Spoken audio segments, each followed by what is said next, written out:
नवकार जपने से सारे सुख मिलते हैं। नवकार जपने सारे सुख जीवन में तन मन के सारे दुख मिटते हैं। जीवन में तन मन के सारे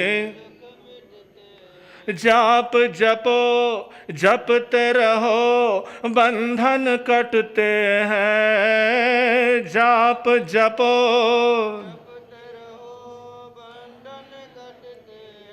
मन उपवन में खुशियों के फूल खिलते हैं। नवकार सारे सुख मिलते हैं। नवकार जपने से 68 अक्षर हैं इसके, हाँ इस जो ध्याता है दुख टल जाते उसके। जो ध्याता है परमेष्टि पाँच है पावन, हाँ पावन नव पद जी पवित्र है मन भावन। नव पद जी जाप जपो जपते रहो बंधन कटते हैं। जाप जपो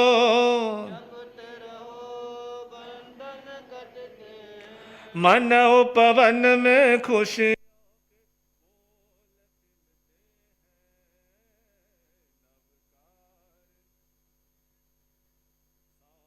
सुख मिलते हैं। नवकार जपने से नवकार जपने से सारे सुख मिलते हैं।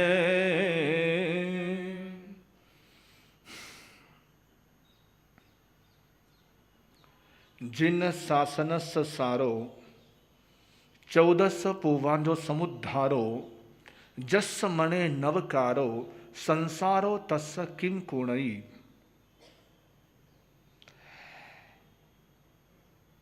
जैन वाङ्मय का यह सूत्र कहता है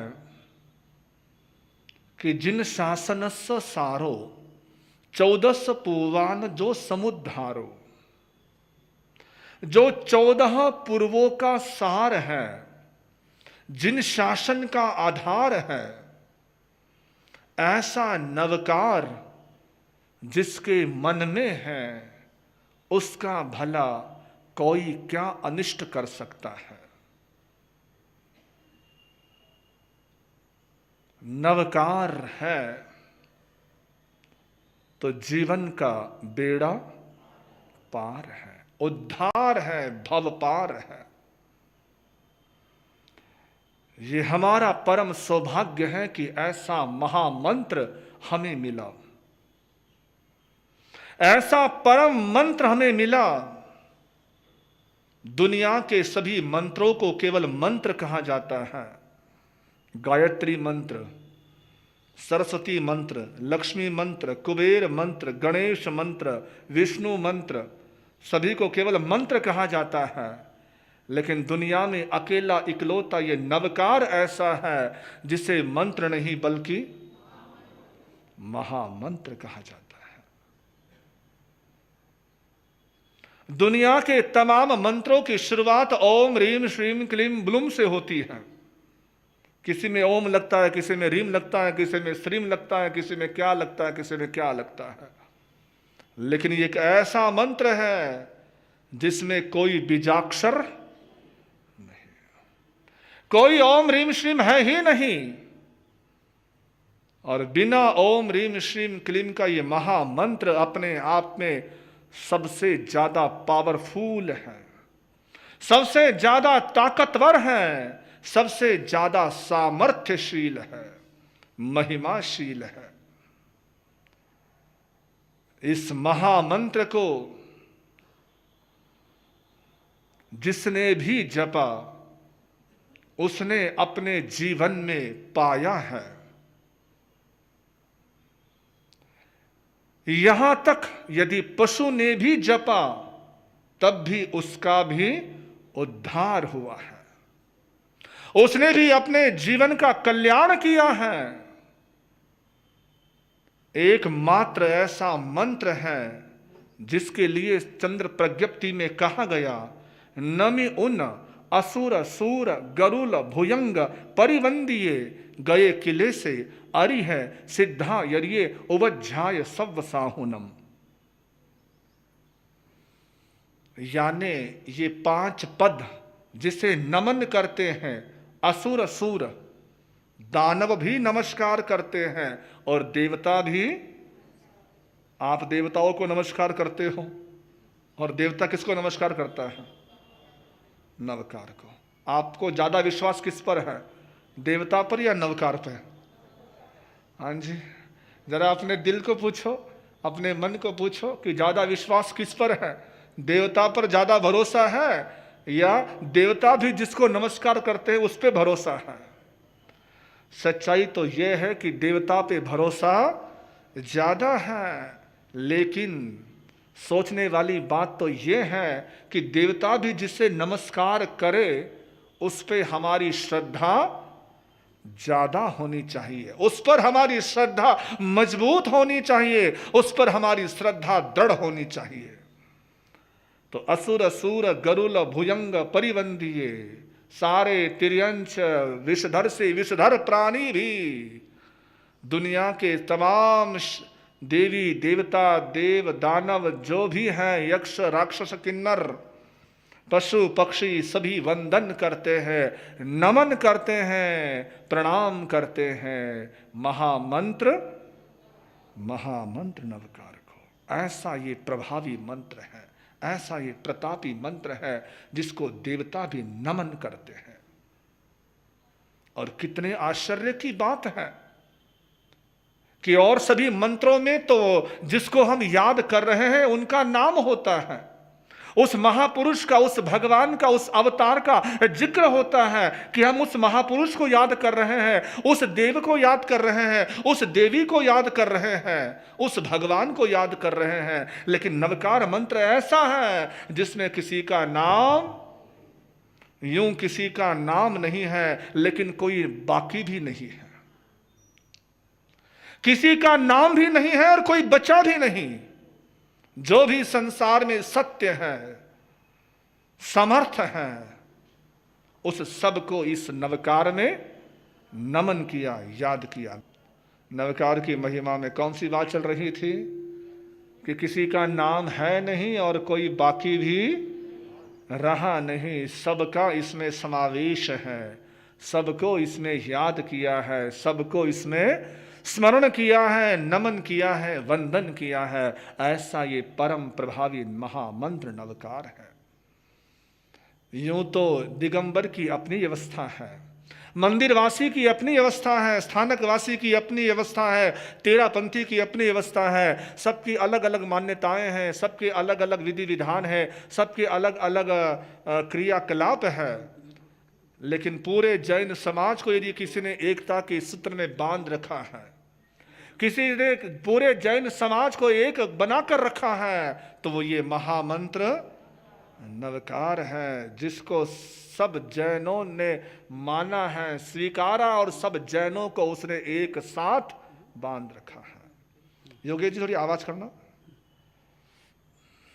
तो ऐसे इस महामंत्र नवकार की ऐसी गरिमा है, ऐसी महिमा है। और इस महामंत्र नवकार की ही आराधना के लिए नवपद ओली की आराधना की जाती है। नवपद ओली का पर्व आता है। नवपद ओली का पर्व जिसकी हमने कल भी कुछ व्याख्या करी थी।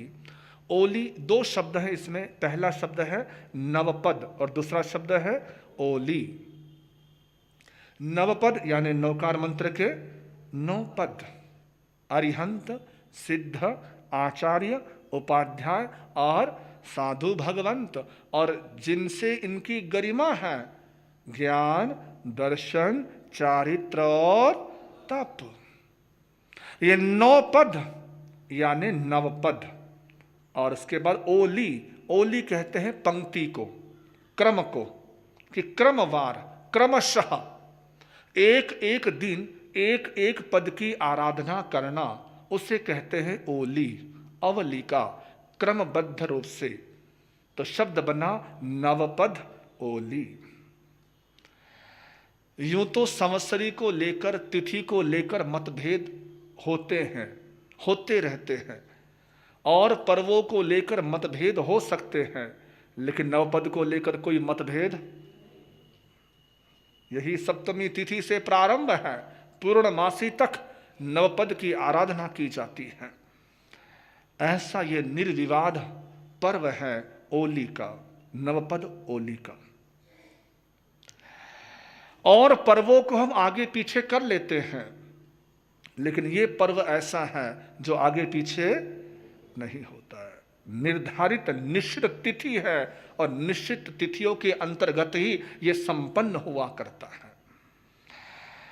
इस नवपद ओली के प्रथम दिवस कल आराधना करी अरिहंत पद की, अरिहंत भगवान की। अरिहंत भगवान जिन्होंने अपने भीतर के शत्रुओं का हनन किया, अंत किया, समाप्त किया, ऐसे अरिहंत परमात्मा।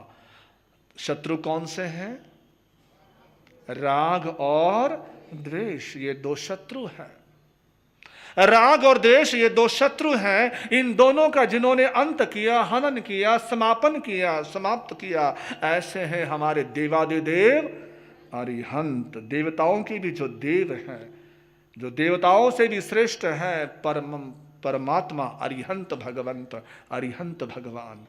और उन अरिहंत भगवान की स्तुति हमने कल करी, भक्ति हमने करी, आराधना हमने करी। अरिहंत वर्तमान में इस क्षेत्र में तो नहीं है, लेकिन कहाँ है?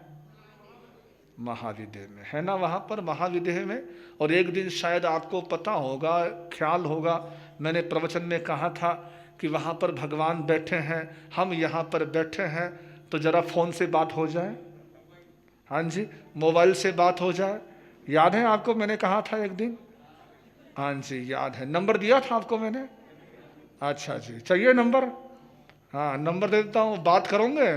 बात करना, भगवान से बात करना। दुनिया से बातें बहुत कर ली है, इधर उधर की बातें घंटों कर ली है, इधर उधर की बातों में बहुत समय लगाया है।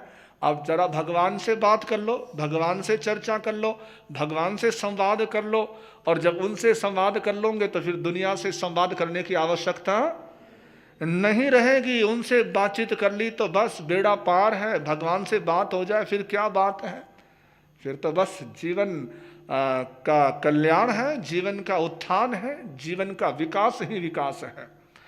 तो अरिहंत भगवान विराजमान है महाविदेह में, और हम बैठे हैं भरत क्षेत्र में। यानी जब हम कहीं फ़ोन लगाते हैं, आजकल तो मोबाइल आ गया, लेकिन मोबाइल से पहले जैसे लैंडलाइन जो अब भी है, आपके घरों में होता ही है, ऑफिस में होता ही है, तो लैंडलाइन से जब किसी को फ़ोन करना हो, पुनः पुनः फ़ोन करना हो, तो कोड की ज़रूरत नहीं पड़ती है। जब आपको महाराष्ट्र से बाहर फ़ोन करना होता है तो कौन सा कोड लगाना पड़ता है? STD code. और भारत से बाहर लगाना हो तो आईएसडी कोड लगाना पड़ता है। और ये तो पूरी दुनिया से बाहर है, जो हमारी दुनिया देखी, जो हम दुनिया देखते हैं, इस भरत क्षेत्र के इस परिवेश से बाहर है। यानी वो आईएसडी से भी ऊपर वाला कोड लगाना पड़ेगा, तभी जाकर तो फ़ोन मिलेगा, तभी जाकर तो रिंग मिलेगी। तो वो नंबर आपको दे रहा हो, जिस नंबर को मृगावती ने डायल किया था, मृगावती है ना, मृगावती की घटना आती है कि उसको चंद्र प्रद्योत ने घेर लिया था पूरे नगर को, उसने अपने द्वार बंद कर लिए, भीतर बैठ गई मृगावती और भगवान को फोन मिलाया कि हेलो महावीर, हेलो प्रभु जी, मेरी बात सुनो, मुझे उबारो, इस संकट से निकालो। प्रभु जी ने बात सुन ली, श्री प्रभु ने पुकार सुन ली मृगावती की, और उस संपर्क, उस संवाद को सुनकर परमात्मा महावीर चले आए 3 दिन में 300 किलोमीटर का विहार करके। कितना विहार, जरा अनुमान लगाइए, कितना परमात्मा ने कितनी कृपा करी कितना ध्यान रखा अपने भक्तों का, अपने चाहने वालों का, अपने प्रति समर्पित होने वालों का, कि 300 किलोमीटर का विहार मात्र 3 दिन में संपन्न किया परमात्मा महावीर ने। मृगावती 3 दिन बाद दरवाजा खोलने का आदेश करती है कि दरवाजा खोलो, मुझे बाहर जाना है। सबको आश्चर्य था कि कहा, बाहर तो चंड प्रद्युम्न का घेरा है, बाहर कहां जा रहोगे। उसने कहा नहीं, दरवाजा खोलो, मुझे मेरे मन ने इस जवाब दे दिया है कि बाहर अब चंड प्रद्योत नहीं बल्कि मेरे महावीर आए हैं, मेरे महावीर आए हैं। और श्वेत कपड़ों में, श्वेत परिधान में वो जाती है, भगवान महावीर की जय, भगवान महावीर की जय। और जयकार करती हुई जब वो बाहर निकलती है, चंड प्रद्योत का डेरा वहां पर था, डेरा लगा हुआ था, घेरा था, उसके कानों तक आवाज जाती है, भगवान महावीर की जय। पूरा जन समुदाय महावीर की जय घोष कर रहा है, जयनाद कर रहा है। अरे महावीर यहां, महावीर यहां कहां आए हैं, महावीर कब आए यहां पर। लेकिन महावीर वहां पर आए थे, आ गए थे। और जैसे ही महावीर के चरणों में पहुंची मृगावती की, मुझे अब अपने चरणों में आप दीक्षित कर दो, और चंड प्रद्योत ये मेरा भाई है, इससे मेरी दीक्षा की आज्ञा ले लो, इससे मेरी दीक्षा की अनुमति ले लो। ऐसा एक ऐतिहासिक प्रसंग आता है। तो केवल संकेत मात्र करना चाहूंगा कि मृगावती ने भी क्या किया था, बैठे बैठे फोन लगाया था, है ना, डायल किया था नंबर। तो लो जी, आपको आईएसडी कोड बताता हूं। अरिहंत भगवान से संवाद करना है, अरिहंत भगवान से बात करनी है, तो सुपर आईएसडी कोड है अरिहंते शरणम पवज्जामि, अरिहंते अरिहंते शरणं पवज्जामि, अरिहंते शरणं पवज्जामि। ये तो हुआ आईएसडी कोड है। अब है फोन नंबर। फोन नंबर है नमो अरिहंताणं, नमो नमो अरिहंताणं, नमो अरिहंताणं। यह है फोन नंबर। रोज सुबह आप मिलाओ, कम से कम 15 मिनट आप इसका जाप करो। आप 9 मिनट 10 मिनट जाप करो अरिहंते शरणं पवज्जामि, जैसे मैंने अभी किया, लंबे उच्चारण के साथ, दीर्घ उच्चारण के साथ। और 5-7 मिनट के लिए जाप करो नमो अरिहंतानम। 6 महीने आप करिए। 6 महीने बाद आपको कुछ न कुछ आपके भीतर महसूस होगा, ये मेरा दावा है। कई लोगों ने इसका अनुभव किया है, कईयों ने इसको आजमाया है।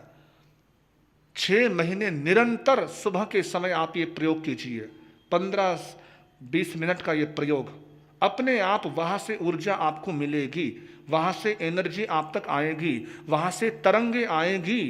परमात्मा महावीर, परमात्मा सीमंदर की तरंगे वहां से आप तक जरूर। जब सर्वार्थ सिद्ध विमान तक परमात्मा की मन की तरंगे पहुंच सकती हैं, कहा अनुत्तर विमान के देवता इतने ऊपर बैठे हैं, वहां पर उनकी तरंगे पहुंच सकती है। आप तो इस धरती पर बैठे हो, उसी धरती पर परमात्मा बैठे हैं, तो आप तक तरंगे क्यों नहीं आएंगी, जरूर आएंगी।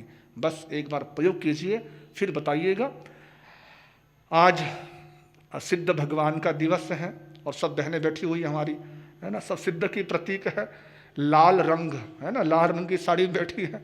और जब आप सड़क पर होते हैं तो लाल रंग जलती क्या होता है जी, खतरा, है ना।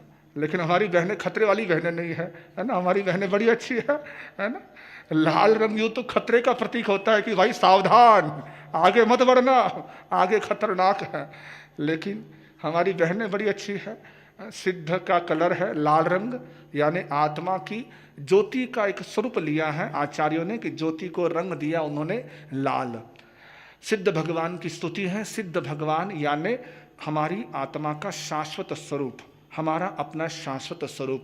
शिव मयल मरुव मनंत मखय मव वाह मभुनरावित्ति, ये परमात्मा के गुण। सिद्ध परमात्मा जो कर्म से मुक्त हो चुके हैं, कल्याण स्वरूप है और पुनरावृत्ति के दोष से जो मुक्त हैं, अव्याबाद सुख है, उनके सुख में किसी तरह की कोई बाधा, ऐसे परमात्मा, ऐसे सिद्ध परमात्मा। तभी तो माधव मुनि कहते हैं ना, सेवो सिद्ध सदा जयकार, जासे होवे मंगलाचार। सेवो सिद्ध सदा जयकार, जासे होवे मंगलाचार। सिद्ध परमात्मा की स्तुति करने से जीवन में मंगल ही मंगल होता है। समय की अपनी सीमा है, विषय को आगे न बढ़ाते हुए एक थोड़ा सा श्रीपाल चरित्र का हम स्पर्श करेंगे। श्रीपाल नैना सुंदरी, क्या अद्भुत जीवन गाथा, कैसी जीवन की विचित्रता, सुख दुख के अलग अलग दृश्य, शून्य से शिखर तक की यात्रा, विकास की महायात्रा, प्रकाश से अंधकार, फिर अंधकार से प्रकाश, उत्थान से पतन, पतन से फिर उत्थान। ऐसी अद्भुत रोमांचक जीवन कहानी है श्रीपाल की, अद्भुत कहानी। आइए जरा उस पंक्ति को दोहराते हैं जिसको आप सभी अच्छी तरीके से जानते हैं, अच्छी तरीके से आपको याद भी है, भली भांति याद है। कौन सा पद है? श्रीपाल नरेश्वर समर्या परमेष्टि नव पद प्रेम से। श्रीपाल नरेश्वर समर्यो परमेष्टि नव पद प्रेम से। चौथा रामायण घर एक चंपापुरी सुखकारी, सिंहरथ राजा राज करे जहाँ। सिंहरथ राजा राज करे जहाँ। जैन धर्म का धारी हो श्रीपाल नरेश्वर समर्यो परमेष्टि नव पद प्रेम से।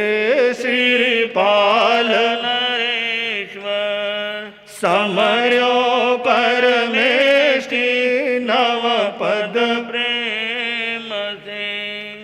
नगरी है चंपापुरी, ऐतिहासिक भूमि है चंपा नगरी। उस चंपा नगरी का राजा है सिंहरथ और उसकी रानी है कमल प्रभा। कमल प्रभा रानी है, सिंहरथ राजा है। उनको संतान का अभाव है, संतान उनके प्राप्त नहीं है। संतति का संताप उनके मुख से झलकता है, लेकिन तब भी मन में एक उमंग है, मन में कहीं न कहीं वो आशा है कि हमारी पुकार, हमारी कामना कभी न कभी पूरी जरूर होगी। हमारी पुकार जरूर परमात्मा सुनेगा, कुदरत सुनेगी। और एक दिन उनकी पुकार सुन ली गई। कमल प्रभा गर्भवती हुई और कुछ महीनों बाद, 9 महीने जो समय काल पूरा हुआ और कमल प्रभा ने संतान को जन्म दिया, पुत्र को जन्म दिया। उस पुत्र के मुखमंडल में एक अलग, मुखमंडल से एक अलग ही कांति झलक रही थी, चमक दमक थी, अपना ही सौंदर्य था। राजा परम हर्षित हैं, रानी उल्लसित है। सबने मिलकर ये सोचा, हमारे इस पुत्र का नाम हम रखेंगे श्रीपाल। श्री यानी लक्ष्मी, लक्ष्मी, पाल यानी पालन करता, जो लक्ष्मी का पालन करता है। जो लक्ष्मी का स्वामी है, जो लक्ष्मी का मालिक है, जो रिद्धि सिद्धि का भंडार है, ऐसा नाम दिया श्रीपाल, ऐसा नाम। सिंहरथ राजा का छोटा भाई है अरिदमन, अरिदमन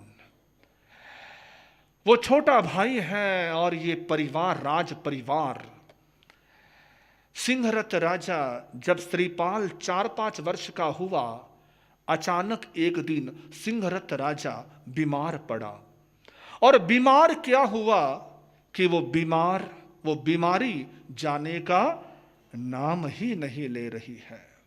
बीमारी क्या आई? बीमारी अपने साथ सिंहरथ राजा को ले गई।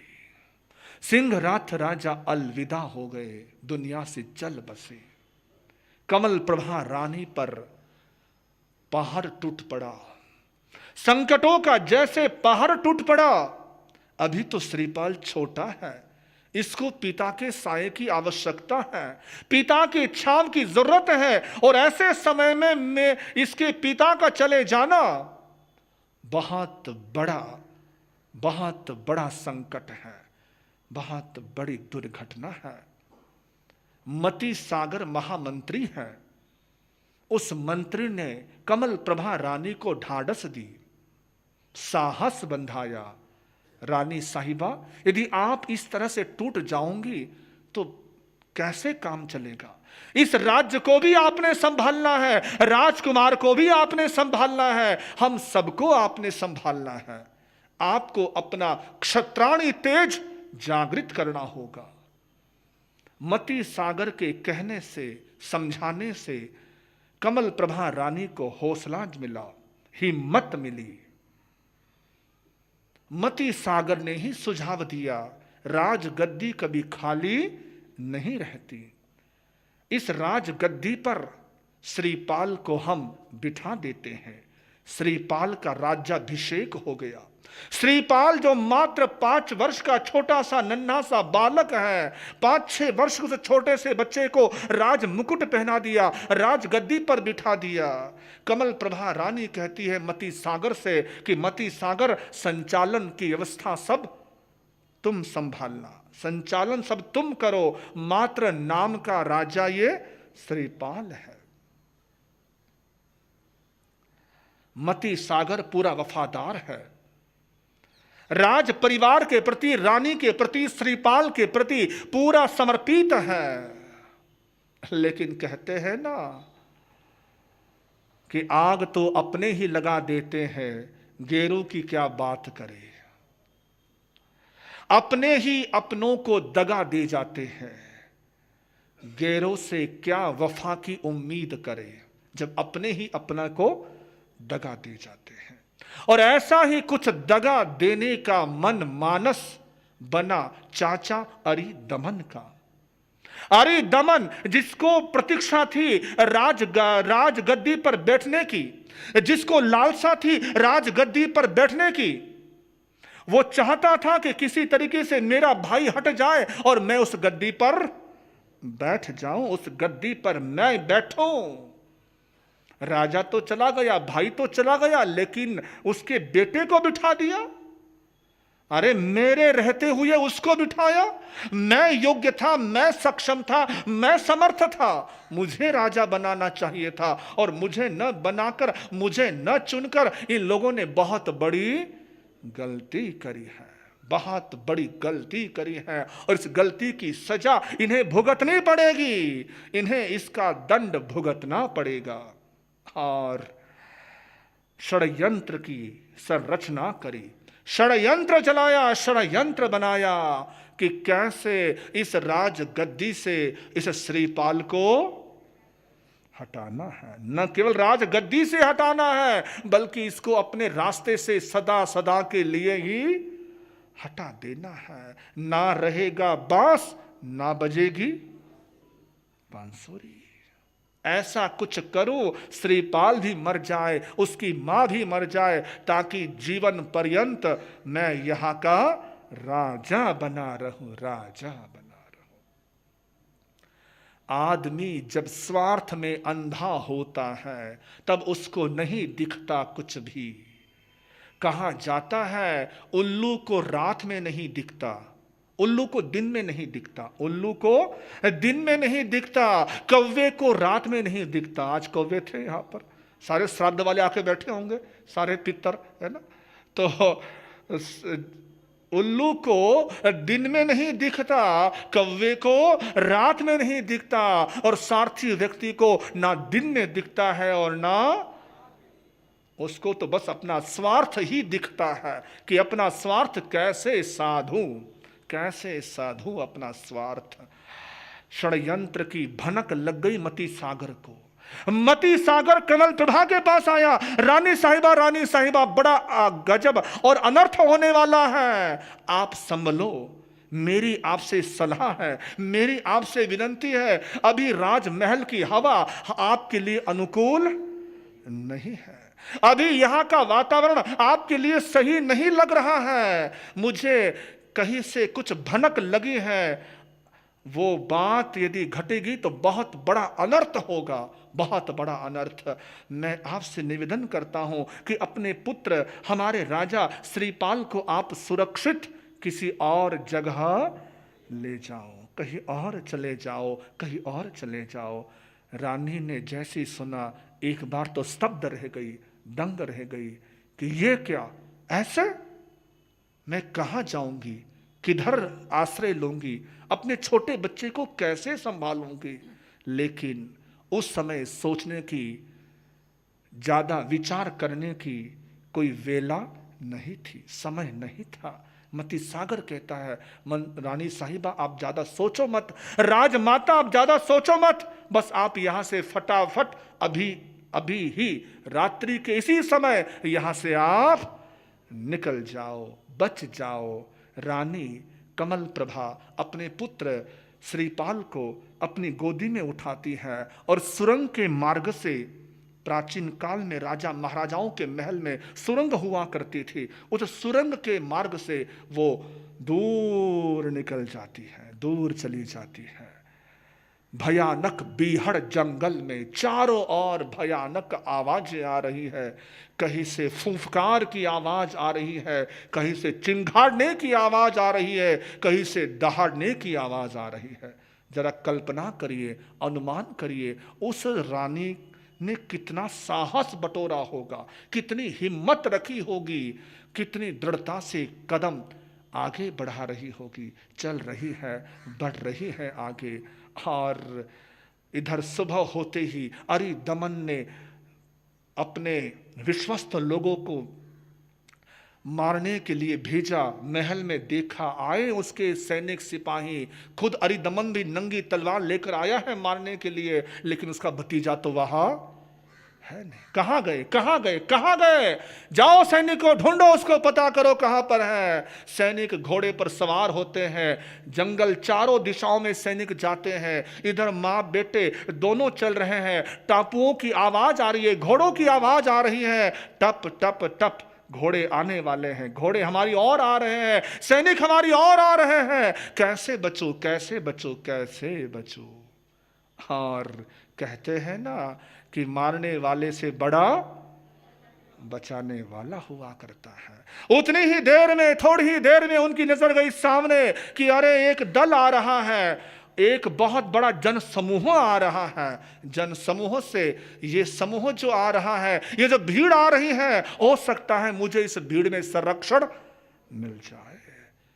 जैसी भीड़ थोड़ी धुंधलाहट कम हुई, नजर थोड़ा साफ होने लगा, वो दृश्य साफ होने लगा, वे लोग साफ अच्छे तरीके से दिखाई देने लगे, तो जैसे उन लोगों को देखा रानी के कदम पीछे हट गए, रानी के कदम पीछे हट गए। वो सिहर उठी, अरे ये क्या, मैं तो इनके पास संरक्षण नहीं ले सकती, मैं तो अपने बच्चे को इनके संरक्षण में नहीं छोड़ सकती।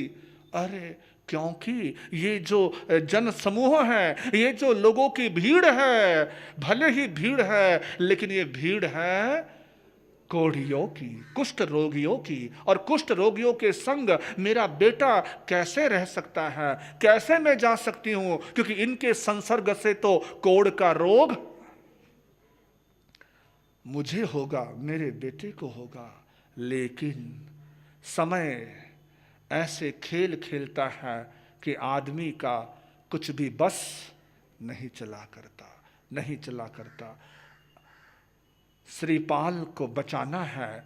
सैनिक निरंतर उनकी घोड़ों की दौड़ने की आवाज कानों में गूंज रही है कि वो निकट आ रहे हैं। कमल प्रभा रानी पहुंच गई उस मुखिया के पास कि भैया, मैं इस तरीके से अपने बेटे को लेकर आई हूँ, क्या मुझे अपने टोली में जगह मिलेगी, संरक्षण मिलेगा? उस कोढ़ी ने कहा, उसके प्रमुख ने कहा कि बहन आओ, हम आपको अपने दल में मिला लेते हैं, किसी को आप पर संदेह नहीं होगा। सैनिक आए उन कोढ़ियों के पास। दूर से ही उन सैनिकों ने पूछा, कोई एक स्त्री और बच्चा यहां से गया, तुमने देखा? बोले, हमने तो नहीं देखा। अगर तुमने हमारे में देखना तो आ जाओ, हमारे पास आओ, हमने देख लो। जैसे वो कोढ़ी उनके पास जाने लगे, सैनिक दूर, हमारे निकट नहीं आना। और सारे सैनिक वहां से लौट गए। रानी कमल प्रभा की सांस में सांस आई। श्रीपाल को एक सहारा तो मिला, लेकिन वो सहारा उनको ही बीमार कर गया, श्रीपाल को ही कुष्ठ रोगी बना गया। फिर कुछ घटना सुनेंगे कल के प्रवचन में, कुछ झलकियां हम लेंगे श्रीपाल चरित्र की। पूरा श्रीपाल चरित्र तो नहीं हो पाएगा, लेकिन कुछ चीज़ें जो मुख्य चीज़ें हैं वो कल के प्रवचन में हम ज़रूर लेंगे। श्रीपाल का जीवन हम सब के लिए प्रेरक है कि नवकार की भक्ति से कैसी शक्ति मिलती है और कैसे रिद्धि और सिद्धि मिलती है, समृद्धि मिलती है। आओ इस नवकार के प्रति श्रद्धावान बने, आस्थावान बने और महामंत्र को ही अपना सब कुछ माने।